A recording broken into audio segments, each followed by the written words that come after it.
Yes, this is your host, William Robinson. We're coming at you live today with talk, love, and communication. I believe that all situations, circumstances, and problems can be resolved through the proper channels of love and communication. Today we have a special guest, Brian Daymon, the co-founder of Black Fathers Podcast. We're gonna get some wisdom and knowledge from this young man. You know what I mean? We're gonna share some things, and sharing is caring. Podcast to podcast, brother to brother, love to love, spread some love in this community.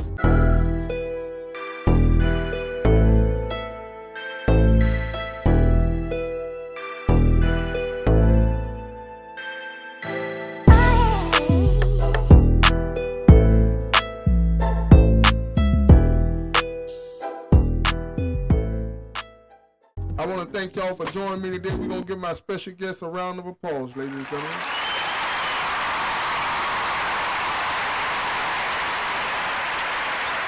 I'll accept that. So how you doing today? So everything doing all right? Man, I'm good, man. I'm good. I'm blessed. I'm excited to be here. It's been years for you and I. It's been years for you and I. We've been apart for a good little grip, bro. Yeah. So and then I'm always glad to connect or reconnect with people from my childhood, and we just pick back up where we left off at. Just love, So I'm very excited to be here. That's right. True friendship. You know what I mean? True friendship. That's what it is. You know what I mean? We was classmates. We graduated together, same school. We ripped and ran.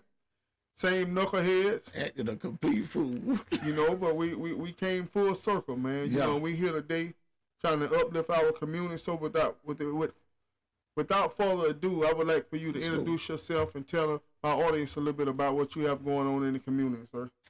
My name is Brian Daymon. Once again, I am a nurturing coach with a very well-known child advocacy agency.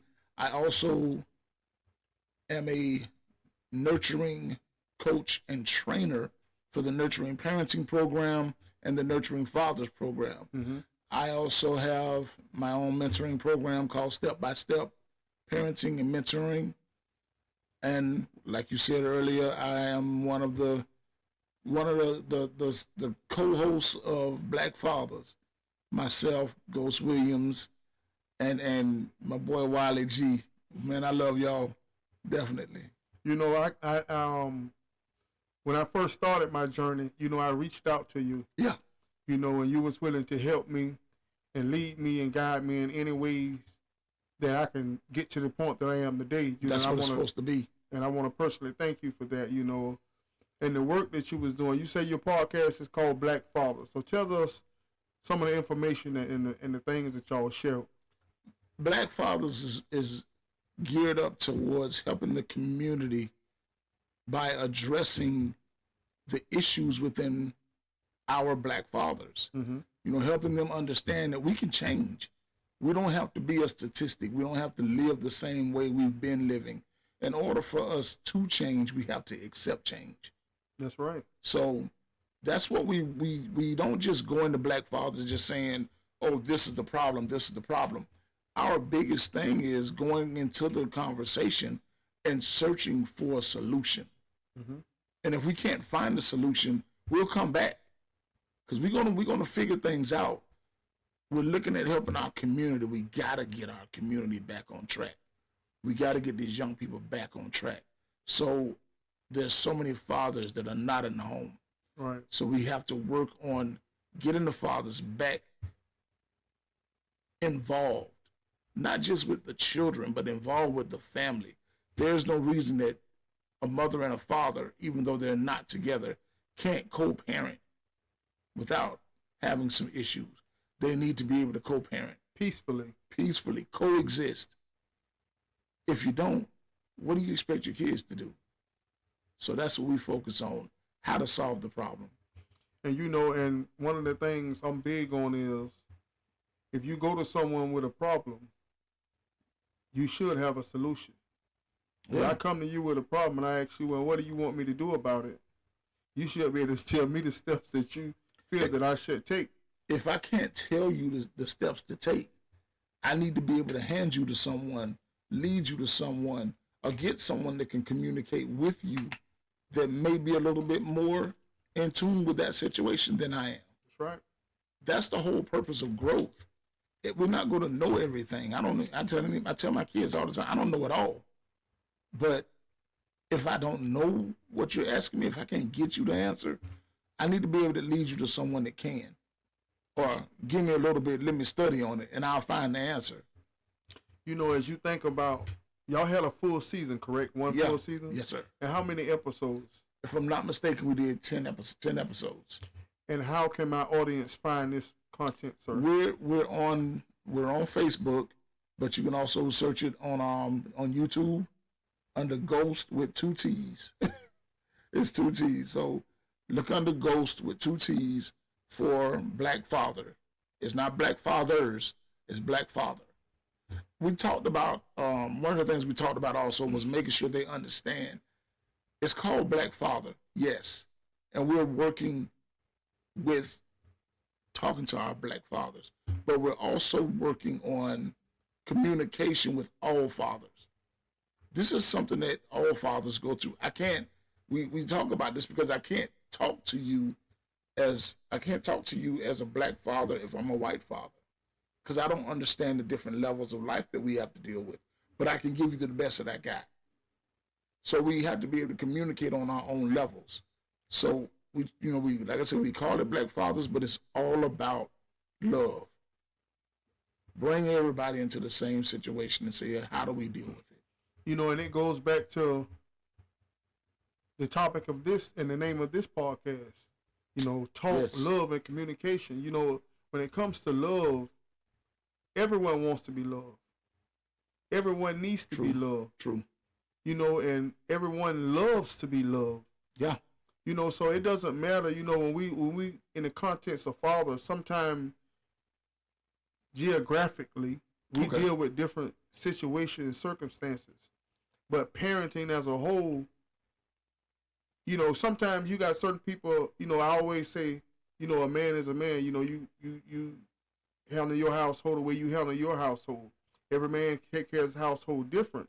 But at the same time, like you said, we can come together and figure out something. It may be a technique that you do with your kids that I may try to make work with my kids. And sometimes, you know, as an uncle, my child may not listen to me, but you could go back and tell them the same thing, and it registered. I took the thought process when I started my mentoring program that I cannot mentor my own children. I can't be the mentor for my sons, my daughters. I can talk to them, but I can't be the mentor for them. Remember, even Jesus couldn't perform a miracle in his own household, in his own city. That part. People have to understand your kids need an outlet also. They may not understand how to come to you and say certain things. So if they have an uncle, if there's a friend that you're connected to that they consider their uncle, guess what? If they have a conversation and a relationship with that person, and that person comes to you and says, "Hey, Will, man, you know, your son was talking to me a couple of weeks back, man, and he didn't know how to talk to you about this, so I want to bring it to your attention, and maybe we can go to him together and we can work this thing out." You can either take that as an insult or you can take it as love. I advise you to take it as love, because sometimes they don't know how to come to you. And, you know, and like you say, and you shouldn't go back to the child and bring it up. Yo, why didn't you come talk to me? Yeah, who don't go to him or what goes on in this household. Yeah. You know what I mean? It's better for that child to be able to express themselves properly, because even men amongst ourselves, you know, we constantly complain that the women bicker all the time, but, you know, we'll complain ourselves. Well, we can bicker too. You know, when we get one-on-one, you know, we have some things that we kind of bicker about, you know what I mean? So it's interesting because we got to understand also that our childhood, our generation, let's say this, our generation is so much different than the generation after us. Each generation has changed. In our generation, I'm 49, I'll be 50 this year. talking wasn't an option. Yes, sir. That's it. You didn't hold conversations. We didn't sit down and if you got a problem, we talked it out. No. Parents didn't give us that doorway. You were the child. You did what a child was supposed to do. That's right. You listened and you were quiet. You moved on. You stayed out of grown folks' face. You stayed out of grown folks' business.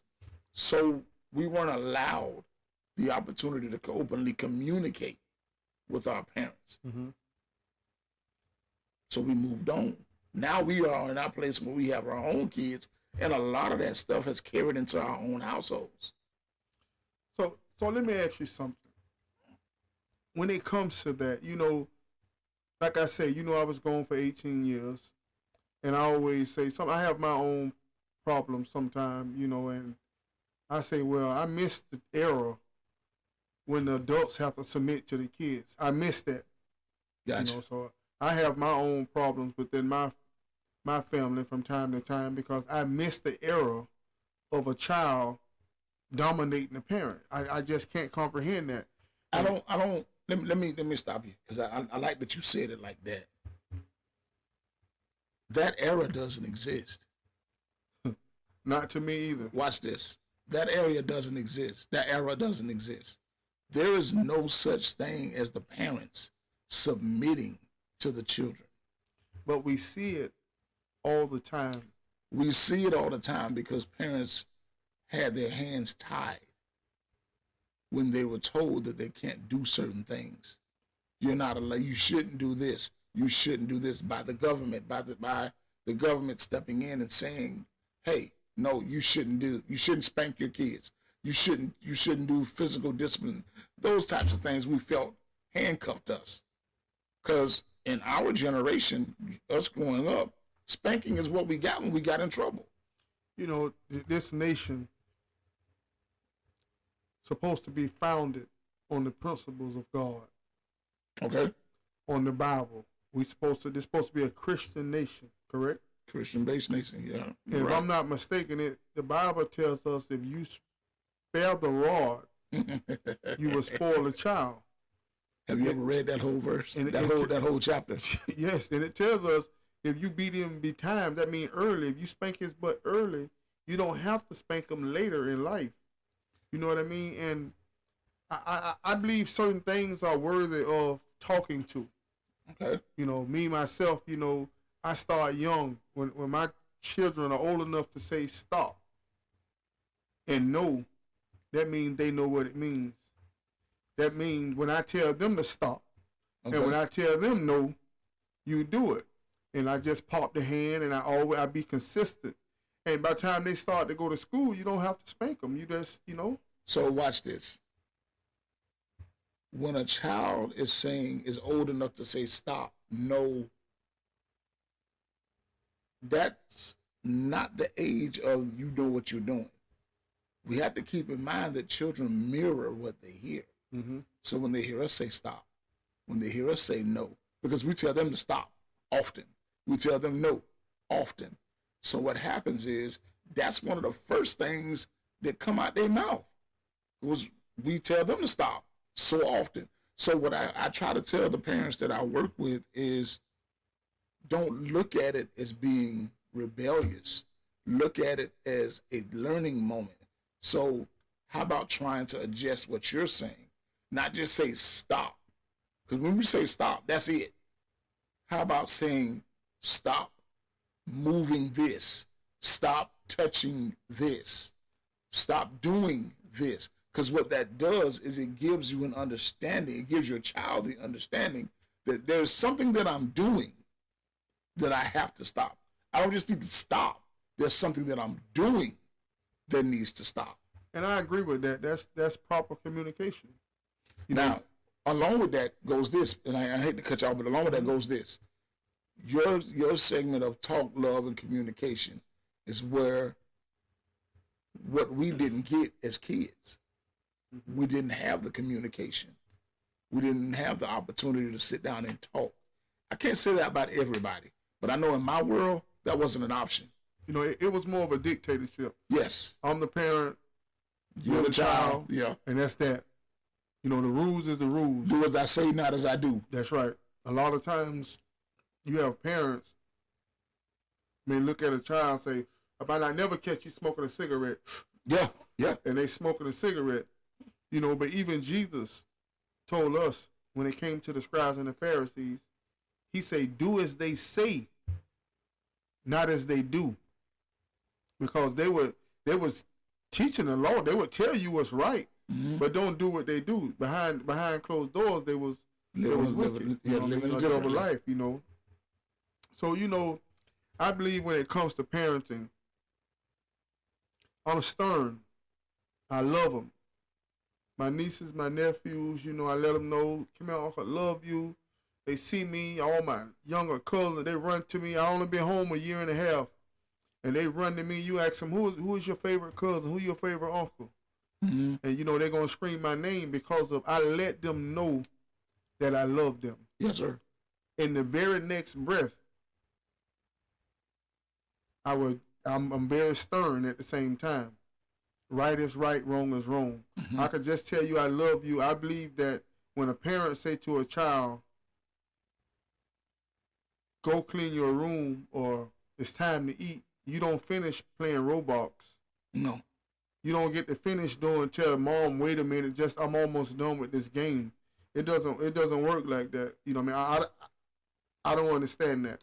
Well, and you're right. You know, what I choose to do is I learned how to compromise. Mm-hmm. I learned how to fight my battles. Certain battles ain't worth getting into an argument about, getting all bent out of shape about. Dinner's ready, come on eat. Okay, Dad, I'm on the last round. I'm on the last stage of this game. I'm almost done. Is it all right? Mm-hmm. See, once again, communication is key. It's from all parties. It's how you talk about it. Hey, dinner is done. Come on, eat. Can I finish up this game? Wait a minute. And you know that sounds different versus, hey, Dad, or hey, Mom, can I finish up this game real quick? I know dinner's at this time. I'm right at the end. Can I? Then it's on the door. It's on the floor of now the parent has a choice. You know, let's talk about communicating. Okay. Name the different forms of communicating. Oh my God, you gonna put me in that college thought process. To me, the different forms of communication is verbally. You can communicate with your mouth by talking. You can communicate with your body language. Mm-hmm. You can communicate with your eyes and your attitude, your facial expression. Yeah, and you know, and each one of those is just as more important than the other. Yeah. You know, sometimes I'm teaching my grandson that right now. Right. I'm teaching my grandson that right now. It's kind of like when you go out on a job, you know, and the supervisor give you an order. You may not want to do it, and he could tell you could say yes sir, or yes ma'am, okay. But your body language, your facial expression, let them know. Yeah. You say, well, I did what you said, but you got the wrong attitude. Yeah. Because of your body language and your facial expression. And I see that a lot in the generations that's coming up now. You know, a lot of times they'll be mindful, but their body language speaks a whole nother language. So therefore I say, you know, I want to correct that. So if well, I'm doing what you said, but you don't want to do it. You're doing it with the wrong. And see, it's like negativity is in the air. You know what I'm saying? You have to correct them. I just believe in being very stern. I'm very loving, but I believe what I believe, and I believe the rules are the rules, and the things that you raise a child up the right way. I don't believe that. I don't tolerate the disrespect. You know. What people don't understand is the disrespect can be looked at both ways. Mm-hmm. Parents try to say, well, I'm the parent. It's not about me disrespecting my child. Why is it not? Yeah. Why is it not about you disrespecting the child? You brought up, the Bible says, spare the rod, spoil the child. The Bible also says, Father, do not provoke your child to anger. That's right. That's right. That's a true statement. You get what I'm saying? The Bible also goes to that depth. Why? because us as fathers, we are the aggressors. I wouldn't say the aggressor. I would say more of the disciplinary. We are the chief authority. What makes us the aggressor? Mom is the calm one. Mm-hmm. Mom's the nurturer. But when you got now, this is a mom in a household with dad. Mm-hmm. A single parent home is a different balance. But you got mom and dad in the home. Mom's mostly the caregiver. Dad is I can't even explain how many times I've heard parents talk about, you wait till your father comes home. That's right. You know, mom ain't dealing with that. We gonna let dad handle this. You know, even when you go back to when we was kids, mm-hmm. you know, we out there playing around. Mama say, come on the porch. All right, Brian, come on in this house. It's time to eat. Street lights on. Okay, Mama, I'm coming. You know, and she may have to do that 2 or 3 times. No, not my mama. But I tell you what, if you do play a little longer, and when you look out that door, you just look over your shoulder and see Daddy standing on that porch. Listen. Your friends stop. Yeah. Hey, man, you better go. Everything stopped. The dog started barking when Daddy came. Man, I grew up on 7th Street.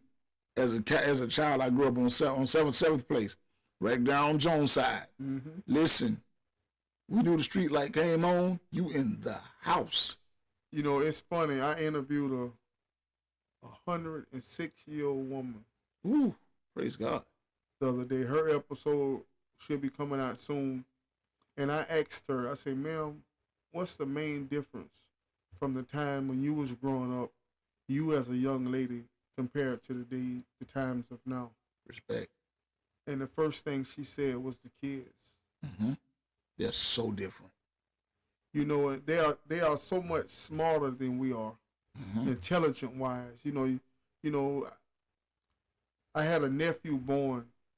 He was born, and it's like 6 hours later, the baby was holding his head up, looking around by itself. Yeah. You know what I'm saying? You know, when we was babies, you know, we had to be, head had to be held for 2-3 months, you know? Yeah, we had to be groomed. Yeah, so the kids now are so much more advanced. And, you know, we really shouldn't be surprised because the Bible speaks of these very days, you know. Well, I mean, it's in the food. You know, the food that we're eating, the food we're feeding our children is got so many steroids. All this stuff that they're putting in, it's got so much stuff in it that it's, you know, building up our kids. We as kids, it's almost like we knew our place. Mm-hmm. I'll take what she said and I agree with that, but I'm going to also add another thing. You know what's different between us and that generation? Or the generation after us? The neighborhood watch system. But see, you know, we as a people, we have this thing about what I didn't have, I want to make sure my kids had. That's the wrong idea. So, but that's the mentality. I had that idea too. I wanted that. And a lot of times, you know, we want to give them everything instead of them earning. I can remember, you know, my first child, you know, she would say, Daddy, Daddy, Daddy, Daddy. She'd call me in there and show me the little thing on the television. So I would actually take her to Walmart. I can pay for this thing. Mm-hmm. It's a $30 baby doll, a $40 baby doll. I take her to Walmart. I let her add it up. How much does it cost? What is half of it? And I pay for half of it, and I put it on layaway. Yeah. And what I would do is every day she came home from school with a smiley face, me and her mom would give her $1. And she got to the point to where she would say stuff like, Daddy, don't you want to wash your car? So she can earn something. So she understood the value. I was teaching her the value of $1. Yeah. And what we would do, when she got her money, we would count our money every day, and we would go to the store, and she would buy her doll or her baby doll house or the big wheel or whatever it is she wanted. But I taught her these principles. Yeah. You know what I mean? And that's so important. And I see a lot of times nowadays, it's kind of like they let the phones and the tablets raise the kids. Yeah. And that's the problem. You know, you ask them who their hero is, and it's SpongeBob. Yeah, You know, and it's they don't have the understanding of the importance of being outside, the importance of earning what you get. I was working at 9 years old. You know what I mean? Working in the fields, picking watermelons, picking peanuts, picking peas, picking tobacco. That was me, and 9 years old. and it built so much It built character. so much character. You know, nowadays, you know, you see the kids and they can't take it. You know, they go out in the sun for a little Oh while. my God. You know, you have a generation of boys that had never had a Tonka truck. Yeah. That has never really ridden a bicycle because they get on electric scooters. They don't, their motor skills are different. Mm-hmm. Now, they can dribble a basketball, they can throw a football, but their motor skills are different when it comes down to other items. And we don't realize it until they get old enough and they can't do certain things. I don't know how to rake a yard. I don't know how to push a broom. My grandson is a product of that. He's extremely intelligent, but his motor skills and his skills in other areas like, you know, sweeping, raking, things like that, he's just getting to a place of learning. Mm-hmm. We have to get back to teaching our children basic skills. Okay, let's go to the importance of the father Ooh. in the household compared to the father that's not in the household. All right. So let's talk about the qualities of life for the child with the father in the household compared to the quality of life without the father in the household. My thought process on that is this. I know that the father's place in the home, the father's the foundation. He's the person that, when we look at thought process of construction, we've talked about this on Black Father. When we look at the thought process of construction, you building a house. Do you know the process of building a house?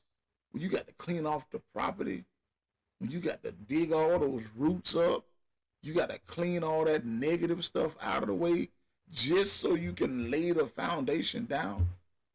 That is the mother searching for her husband. Mm-hmm. Watch that. That's the woman searching for her husband. I heard you.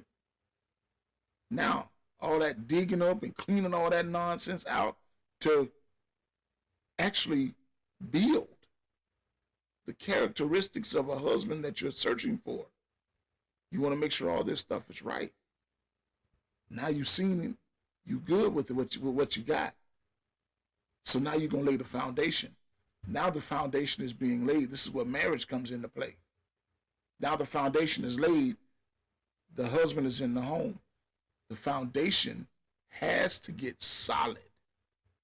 You can't just lay the foundation and start building. Mm-hmm. No, the foundation has to get solid. It may take, it may take a couple of days. It may take months. But it's got to sit. You got to look at the weather. You got to look at all these other things that play a factor in it.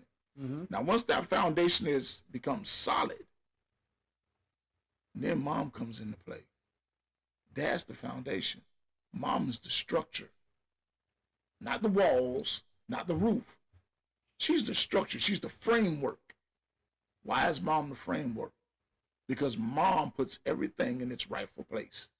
She compartmentalizes everything. Mm-hmm. Now, when you put that framework up, and you go to putting them walls up, you go to stuffing them wires and plugging these things in, putting all of these things in place, that's mom.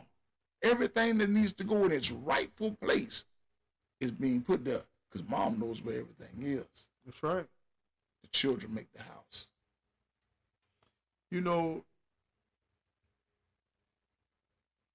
the father, I did an episode with my son, you know, and sometimes when you listen to your children express their feelings to you, you know, when I came home from prison, well, that can hurt. It was so many people that said things to me that I never knew they felt that way. There were so many ways that I affected other people's life, not even being aware of it. Mm-hmm. You know, positive or negative. Yeah. You know, and a lot of time it's about perception. Mm-hmm. You know, the way you perceive something. You know, and that goes back to how does this child perceive their father? Yeah. And a lot of times, the bitterness between the mother and the father Rubs off on the child. causes the child to perceive their father as being the bad guy. Yeah. You know, but the danger in that is, and I think why I mentioned this to a young lady in a podcast, that I think the reason why our young men are so angry because they grow up to realize that, hey, mommy may not be an angel, but I love her. Yeah. You know, I love no one more than I love mom. So with that being said, I'm angry. I can't take it out on the one I love. So sometimes they wind up getting these young ladies, our daughters, and they take their frustration and anger out on the woman that they're with in their life. And they unconsciously become the same man that their mom said their dad were.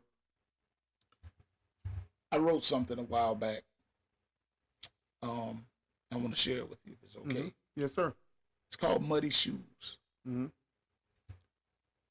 As children, you hear your parents or you hear your mom say, "Don't track that dirt in my house. Kick your shoes off before you come inside." That's normal everyday stress. Dirt is normal everyday stress. Now when it's raining, you got to take your shoes off. Don't track that mud in my house. Why? Mom can just sweep up the dirt. But that mud, you track that mud in, she got to wash it. She got to mop that area. She got to sweep it. It takes a lot more effort to get that mud up. Now let's bring it into the relationship side of things. Mm-hmm. Normal everyday stress in a relationship, whether it's a friendship relationship, whether it's a communication relationship between a man and a woman, boyfriend, girlfriend, husband, wife. Normal everyday stress. Oh, I woke up late. I'm running late for work. Oh, I got a flat tire. That's regular daily stress. Mm-hmm. We can battle that because we just got to sweep that up, right? Mm-hmm. But when you got unresolved childhood trauma, that's mud. And if you haven't cleaned up your childhood trauma from your childhood and you track that into your relationships, all that mud, all those steps go into that relationship. And it creates a toxic environment. Okay, with that being said, the childhood trauma is very, very real. Oh, it's very real.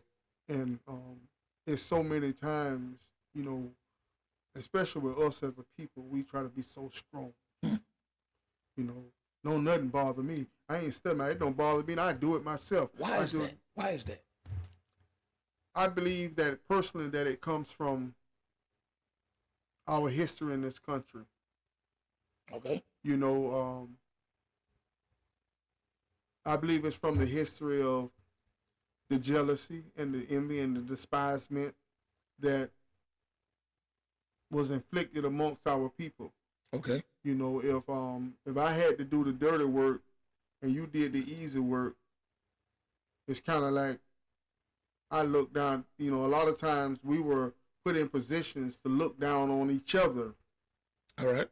So we were put in position to do the dirty work of others.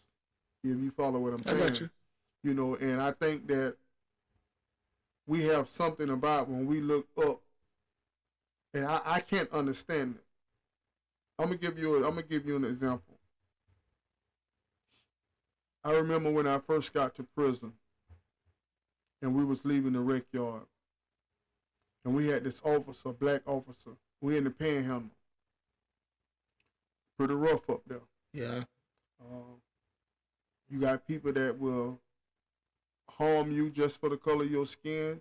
Mm-hmm. You know what I mean? A simple infraction could cost you your life, or you getting beat pretty bad, you know, by the staff. Mm. And it's this officer, if he catch you doing a violation, he would not write you up.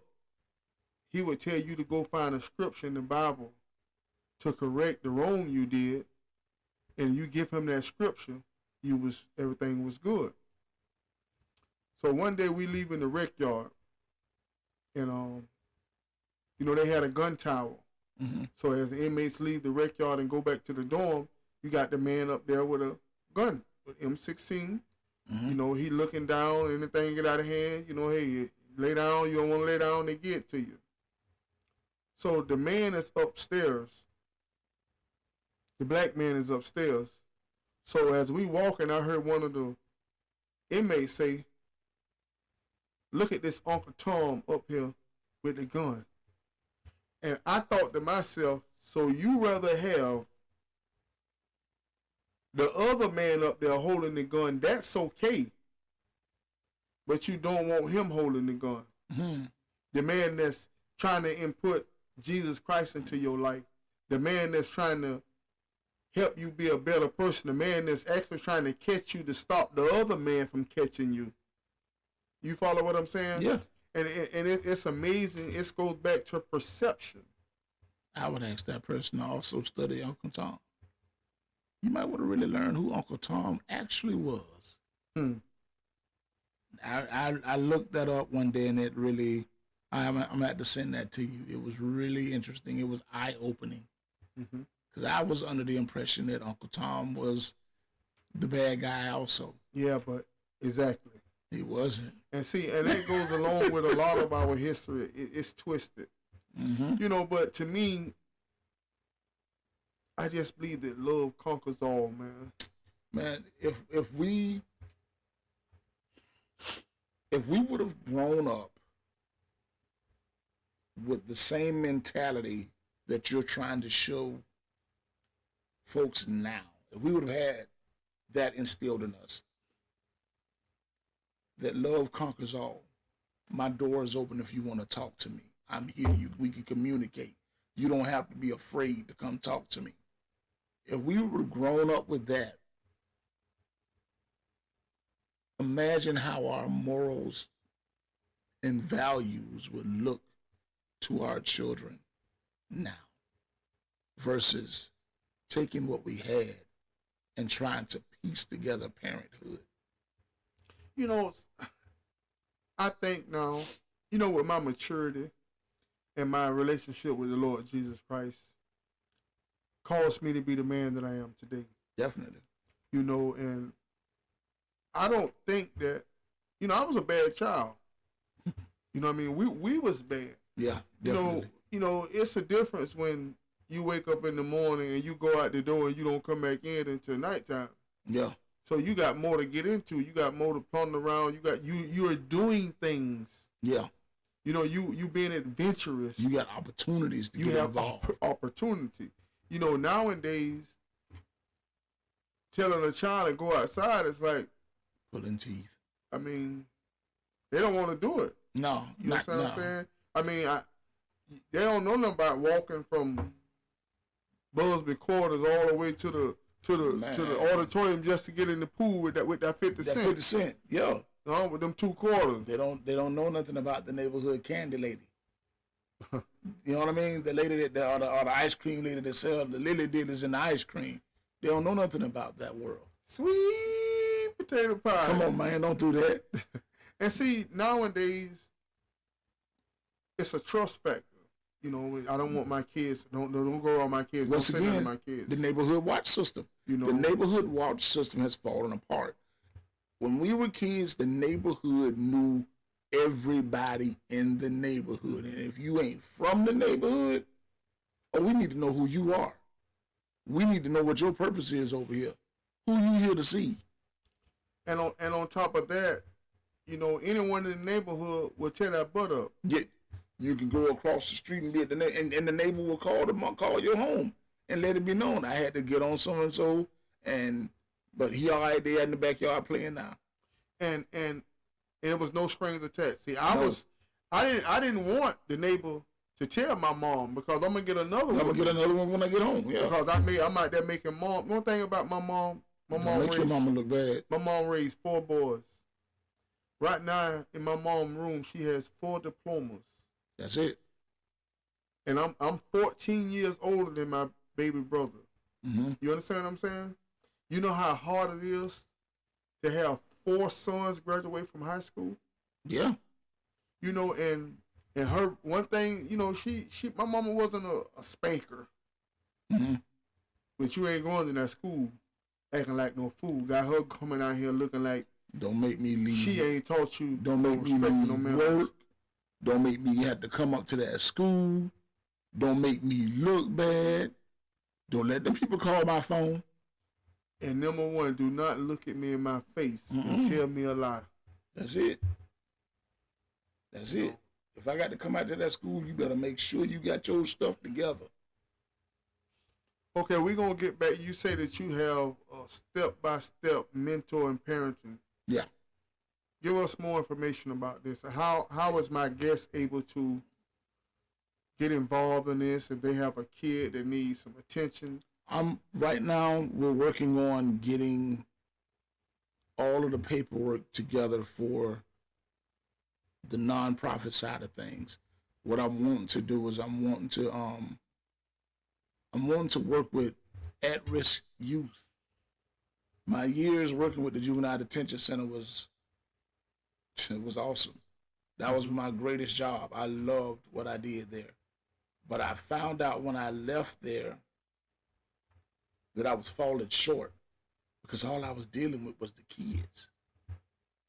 Now I'm in a position where I can deal with the children and the parent, and I can attack the entire situation, not just one side of it. I can really attack the whole thing. I sent you a video on YouTube last night, the brain's journey to resilience. If a lot of parents took out the time to look that video up and watch and see just how important it is to place positive structures in the lives of their children versus constantly handing them negative things. That's what creates the trauma. That's what increases toxic stress. But the more positive things that we place in our children's lives, we get a healthier balance. That's what has to be focused on. I really like that because it gives you an understanding of what resilience is. Mm-hmm. So that's what my program is based on. It's based on helping the parents understand how to build resilience in their children. We got to understand children aren't born with empathy. Empathy has to be instilled into a child. You know, it's funny you say that because you don't have to teach a child to not hit. I'm going to say you don't have to tell a child to hit and to bite and to do these things. It's automatic. It's in their nature. Yeah. Like they bite, they do these things. And we have to teach. That's why when you see a child that's bad, so to speak, we say, well, they don't have any manners in their home training. That means you didn't teach them. Yeah, but you know, that's what's being said. Right, and it goes back to in the beginning. You know, we're born with a sinful nature. That's why we must raise our kids up with structure. You know, and in the church. Mm-hmm. You know, and you know, even though back in our days, you know, we went to church, we might have played the whole time or ran under the pews the whole time, but we was there. We was there. And every word that we hear is a seed being planted into our lives. People don't understand. You might not see everything, but you hear it all. That's right. You might not see everything, but you hear it all. So, you know, being able to be in that type of presence changes the entire outlook on why you're there. You know, I tell you what, Mr. Brian Daymon, I'm start a new segment here with my guest. It's gonna be called Fill in the Blank. All right. We finna get to know you as the man you are. Okay, let's go. You ready for this? Let's go. You know, make your answers, answer the question, make them blunt to the point. Okay, sir, here we go. It aggravates me when people question my parenting. I hate to see people question parenting. The best quality someone can have is what? Loyalty. My favorite holiday is every one of them, because I get a day off. I love when someone acknowledges my growth. If I had to do it all over again, I would do it. The best quality a person can have is what? Being respectful. If I was God, the first thing I would do is turn the volume down. Turn the volume down. My childhood crush was. I don't think my childhood crush was Vanity. Vanity. Come on, bro. With Prince. Man, look, man. When I saw Vanity in The Last Dragon. Yeah, The Last Dragon. That was it for me. Yeah. If I could travel anywhere in the world, it would be. I don't have any. Hawaii. My favorite movie is Marked for Death. That's a bad one right there. Steven Seagal, man. Yes, he was. He had a run, didn't he? Yes, sir. If I could ask Jesus anything, what would I ask him? Why is it so hard for others to love? If I could go back to any age, it would be 19. What's the first thing you notice about someone after you meet them? How they responded to me. What's the single most important thing you learned from your parents? Never give up.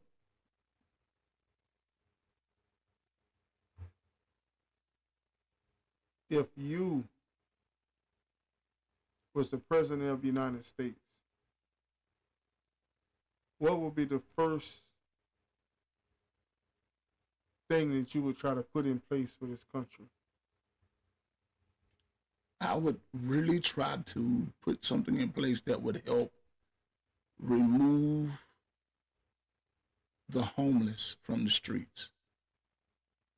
I would like to provide some type of stable housing or something that could give them a place to be that's not on the streets. My definition of love is... Oh, man, that's a good one. My definition of love is Jesus' sacrifice for me. Family means... everything. Everything. Who eat first, the wife or the kids? Kids, the wife. I'll get mine last. I don't have to eat first. So who eat first, the wife or the kids? More than likely, the kids. And why the kids over the wife? Because she probably the first one cooked. She gonna be the one that cooked, so she gonna lay the plates out fast. What's the best form of communication? Understanding. What's the difference between listening and hearing? Oh my God, worlds. There's worlds of a difference. People don't understand that. Have you told someone you love them today? Every day.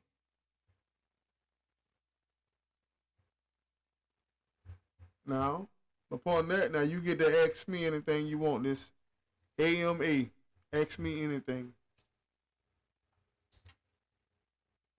Did you get anything worth learning or hearing from me today? Yes, in the beginning of our conversation, I was giving my example about the kids, my outlook on the kids, and you were saying about the communication from both ends. You know, parenting is not a dictatorship. Just because you have the authority is how you exercise that authority. It's no different than me being on a job and that's my supervisor. Just because he's my supervisor doesn't mean he have to treat me in a certain manner. Mm-hmm. You know, and that statement kind of made me look at things. And like you say, when you talk to the kids and they give you their explanation, their reasoning, sometimes you can actually see it from their point of view. Mm-hmm. Now, certain things to me is non-negotiable. Yes. And it's, you know, understanding that they're not a kid, they are a kid and they don't know, they need to learn when to express themselves. And how. And even if you have to set an appointed time, you know, and that may be something we may have to look into, set an appointed time and say, well, at Friday at 6 o'clock, every Friday at 6 o'clock, whatever Papa do, whatever Daddy do, whatever brother do, you write it down all week, and at Friday at 6, you express yourself, and it's my job to listen and be considerate, you know what I'm saying, and take it in. Like you say, there's a big difference in listening and hearing. Yes.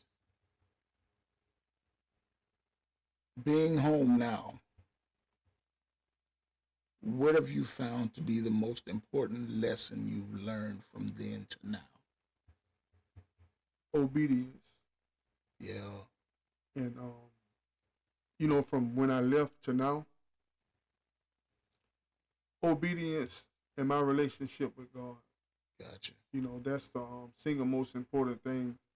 And forgiveness. You know, I used to hold a grudge forever. You know, you cross me, I want you to stay just like that. Yeah.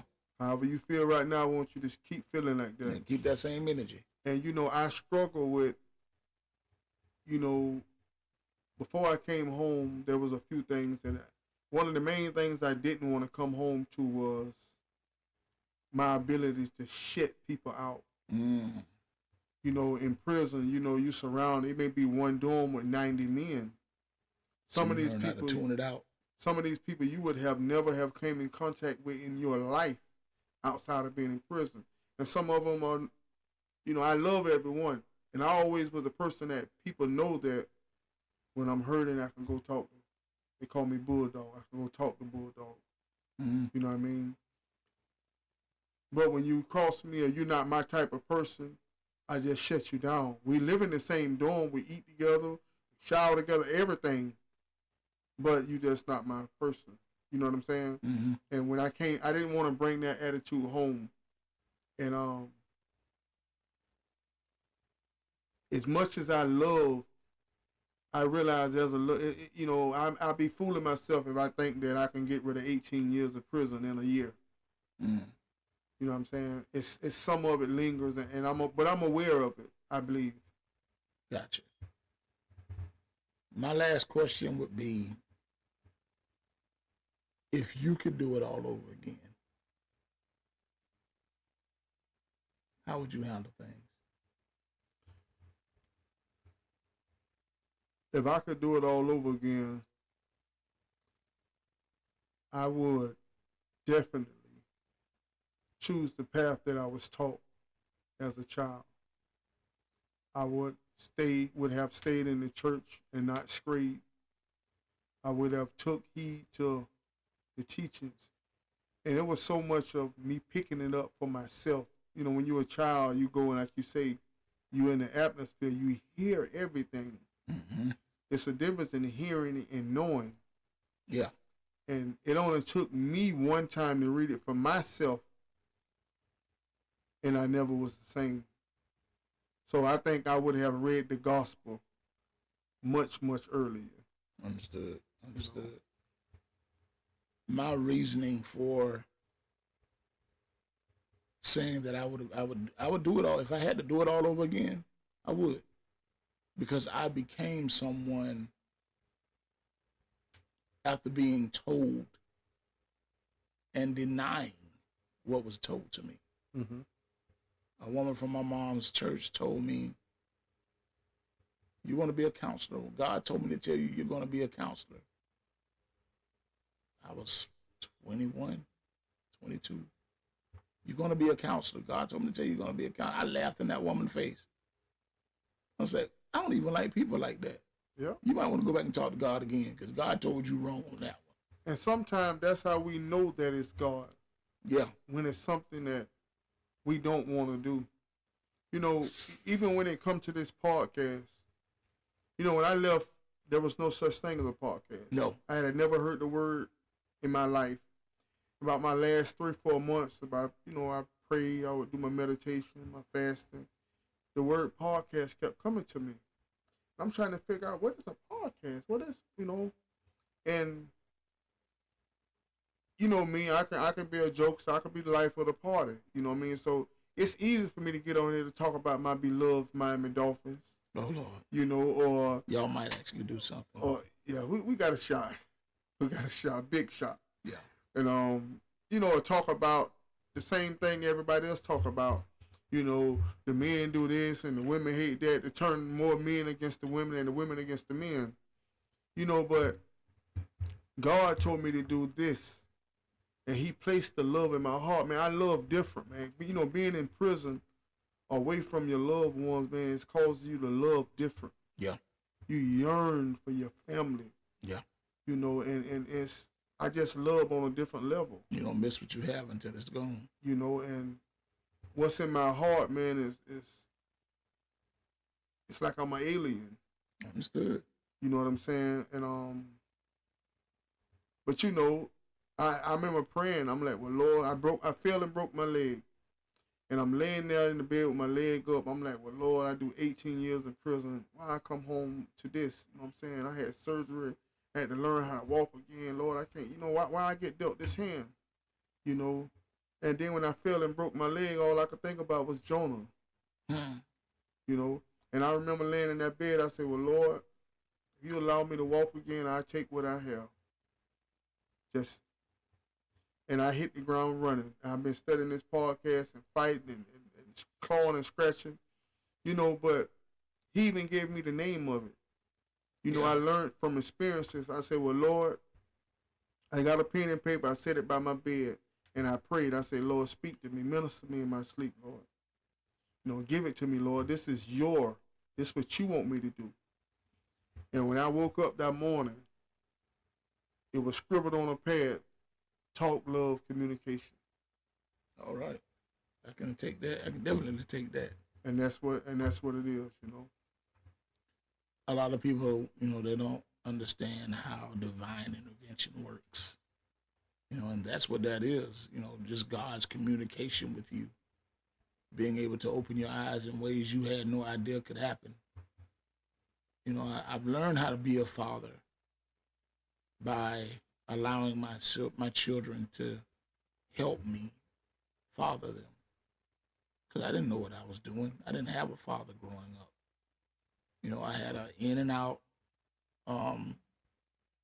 stepdad that was in and out, you know, due to drugs and incarceration. I had a father who was not a part of my life until my teenage years, who also brought toxic stress into my world. So when I think of a father, I had no idea what a father is supposed to look like. And I took that toxic stress and that lifestyle into my marriage. That childhood trauma. All that childhood trauma. You took that mud. All into my relationship with my wife and my kids. Mm-hmm. I got 4 kids, dude. I took that into that world. They didn't deserve that person. They didn't deserve to get that person. Children don't ask to come here. They deserve to be loved, treated with respect, treated with compassion, taught. That's what they deserve. Instead, I brought trauma into their world. And what I brought into their world collided with the understanding of the Department of Corrections. So now I got this toxic stress. Now I've become a juvenile detention officer. Now I'm aggressive. Now it's do as I say, not as I do. Don't talk. Count coming through the door. Walk with your hands behind your back. These type of mentalities. And I brought that into my home. You push all the rules. You know, a lot of times when people are in that profession, it's hard to separate because you have so much authority. It's hard to separate that world. Those two worlds are very hard to separate. Right. And, you know, I have family members that's within the Department of Corrections, you know, and to me, I can see that somewhat, the difference, you know. And I had a best friend, and I never understood why he was how he was. He was a correction officer. Saw he made it all the way to captain. But I never understood why he was like that until I went to prison. Mm-hmm. See, it messed him up. You understand what I'm saying? But he's a good man to this day. I love him. You know what I mean? And he helped me in my walk with Christ. It takes coming out of that thought process. I did that for probably 5 years, dude. 5, 6 years. Then the last 3, 4 years that I worked at the juvenile detention, I took I became a trainer in trauma-informed care. That changed everything because I saw me. Perception. I saw me. Man, this dude that did the training told us, if you allow your emotions to overpower your mental, your physical has no chance. I was like, what? That means if your emotions, our world, our lives revolve around our emotions, our 5 senses. What you see, what you hear, what you taste, what you smell, what you touch. All those things alert so strong when something's wrong. If you allow your emotions to now become out of whack to the point where it affects your mentality, your thought process, don't be surprised when your blood pressure is crazy.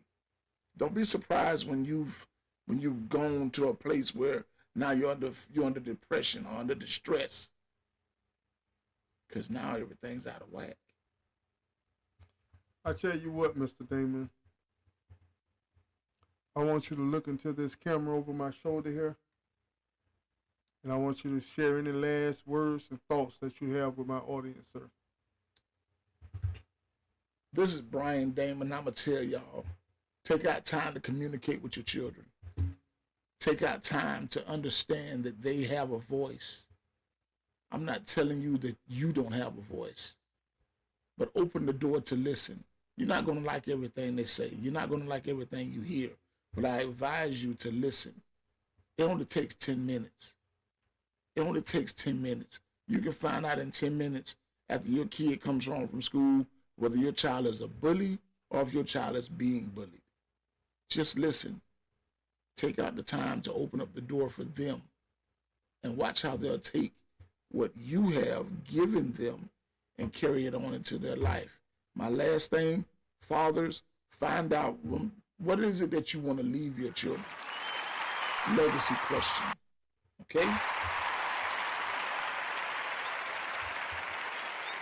I appreciate you, man. No problem, sir. And I tell y'all what, I want to thank y'all once again for joining us, And on behalf of Talk, Love, and Communication, I want to tell each and every one of you guys and ladies and gentlemen that I love y'all. Definitely. Be patient, have patience with your kids. We need to communicate the proper way.